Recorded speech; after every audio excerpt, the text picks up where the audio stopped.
મોરબીનો એક એવો બ્રિજ કે જેમાં ભ્રષ્ટાચારની ગાથા ખુદ એ બ્રિજ જ ગાઈ રહ્યો હોય તેવા દ્રશ્યો હાલ સર્જાયા છે। આ બ્રિજનું લોકાર્પણ પણ નહોતું થયું એ પહેલાં પણ આ બ્રિજમાંથી ગાબડા પડ્યા હતા અને હલકી ગુણવત્તાના મટીરિયલનો ઉપયોગ કરીને ભ્રષ્ટાચાર કરીને આ બ્રિજ બનાવવામાં આવ્યું હોય તેવું હાલ લાગી રહ્યું છે। હાજી, આપણે વાત કરી રહ્યા છીએ મોરબીના નવલખી ફાટક પાસે આવેલા ભગવાન શ્રી પરશુરામ બ્રિજની। આ બ્રિજનું લોકાર્પણ થયું એની પહેલાં પણ આ બ્રિજમાંથી ગાબડાઓ પડ્યા હતા, જેના કારણે ભ્રષ્ટાચાર થયો હોય તેવા આક્ષેપો એ સમયે પણ લાગ્યા હતા।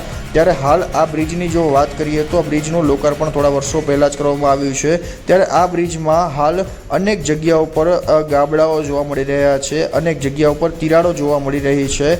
ક્યાંક ને ક્યાંક આ બ્રિજના બનાવટમાં હલકી ગુણવત્તાના મટીરિયલનો ઉપયોગ કરવામાં આવ્યો હોય અને જે કોન્ટ્રાક્ટર હતા જે તેમના દ્વારા ક્યાંક ને ક્યાંક ભ્રષ્ટાચાર કરવામાં આવ્યો હોય તેવું લાગી રહ્યું છે। આપ જોઈ શકો છો આ બ્રિજની જે ફૂટપારી છે તે ફૂટપારી પર પણ તિરાડો જોવા મળી રહી છે।